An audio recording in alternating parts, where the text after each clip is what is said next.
written submission or to other points, and if you wish to leave time at the end of that period, you want to make a shorter submission, you have time for questions, that's up to you, or if you wish to use the whole 5 minutes to canvass your argument or other argument, that's up to you as well. So, thanks. I haven't actually written a speech, so I'm just going to basically talk to, I just printed this off and I'll just talk to my submission. Sure.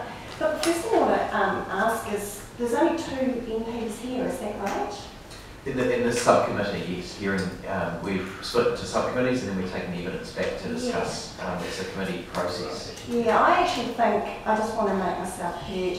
I don't think it's really good. Like, we are representing the public and we want to be represented as the committee in Parliament, and to have 2 people, and then you've got to interpret what we've said and take it back to the greater committee. I don't feel that what I've said is truly represented then. I think we should have the whole committee, and I just want to have that heard. You're noted. Yeah. And the other thing I want to say is, I nearly missed out, but I got a phone call that said, well, no, I had to ring up and say, well, apparently the hearing's finishing soon. He said, oh, we rang you once, there was no reply. It's not our job to follow up on this. So, I just think the whole process with having New Zealanders be heard in those 2 regards maybe needs to be improved a bit, because I was a bit upset about that, nearly missing out being heard. I will ask some questions on that. My experience is that there was usually a couple of calls, but if that's not the case, no email either. I'll raise that with the committee. Thank you. So does my time start now? No, it's already started, I'm afraid. All right, well, the first thing I want to say is, I've read what's in the bill, I've read the disclosure statement, I've read what's in the media, and all of those articles and bits of writing basically either say outright or imply that the reason this bill's being put forward is because they want greater fluoridation and everybody will receive fluoridation. And that's a very clear message that ultimately the decision's already been made, you just want a process whereby it can go. I mean, what the bill actually says is we want to put this in the hands, the decision making in the hand of the DHB. But it's actually written really clearly that they've already decided what the DHB is going to do anyway. So, do you see what I mean? It's actually a democratic question, not a health question at this stage. Well, welcome your comments on the process, because in fact that's what the bill is about. Yeah, so, and that's what I'm saying. So if we're going to just take that alone, as a democratic question, we need to say, well, putting it in the hands of DHBs is a very centralised decision making that's not as open to the feedback from the public. And given it's already ultimately a predetermined outcome, that's why I'm opposing this bill. The other thing about the bill is that it's putting it in the hands of the DHBs, but it's actually a really, as you know, highly controversial issue. And the bill outlines only that they're going to look at the effects of fluoride on oral health. But it has the scope is too narrow because it has no allowance to look at the effect on fluoride on overall health. And that is the most important part. And I've put in my submission here, and I hope you've noticed it, I hope you read it, I hope all the committee members, select committee members read it on page 9 of a proposition that the bill should actually have in it that if it is going to go to DHBs, which I oppose, it should take into account all the organ systems of the body. You're not just looking at teeth, you should be looking at neurologists, oncologists, epidemiologists, people involved in bone fractures and bone disease, because they're the ones that know how it affects the body as a whole.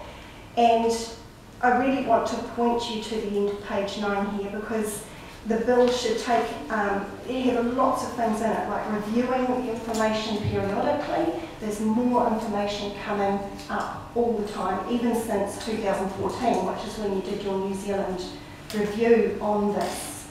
And I just have to say, I actually find that there's a lot of holes in the New Zealand 2014 review, which I've read, and I would urge you to consider the National Research Council review done in America, which was a much bigger meta-analysis, which had a bigger budget and more time and came up with different results. And what they're saying, and what most of these studies are actually saying is, yes, fluoride is toxic in higher doses, but there's actually no studies done for the dose rates that are in our community fluoridated water of 0.8 milligrams per litre.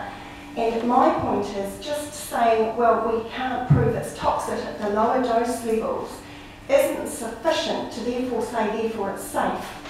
And I really object to that. In fact, I even object to a binding referendum, because why should my neighbour vote that my children have to consume something that my scientific understanding is it's not safe for them?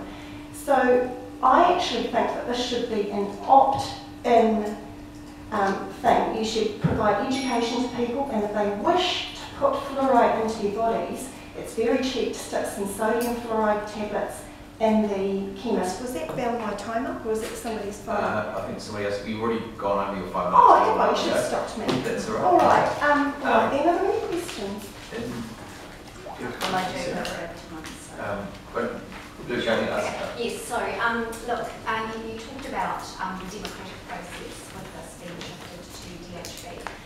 My understanding is there is scope in the bill for DHBs to run a public consultation process. Yeah, can I answer that? I do know that, but it's not as rigorous and not as extensive, and is not always used compared to the likes of being able to come to a select committee and be heard, and I'm just not as happy with it. And I also don't think that isn't because they've got not a mandate, but sort of they're under a lot of pressure to follow the Ministry of Health guidelines, so why wouldn't they? But is it not a good thing to make a decision based on hard evidence and then also on the community's feel for it? No, because I think the hard evidence you call hard evidence in the 2014 review, it doesn't give hard evidence for the dose rates we've got in our water, and it doesn't take into account the National Research Council. It doesn't take into account a lot of things, including what the Medical Council is saying. They've got counter-arguments to some of those things that review is saying. And because it's contentious, it has to be an option where we're not forced to take it if we don't agree with that. Just saying. Can I say thank you very much for your submission, and particularly the suggestions on page 9, not just critiquing the bill, but making some constructive alternative suggestions. That's a very welcome approach, because it gives us something concrete to consider. Okay. So thank you for that.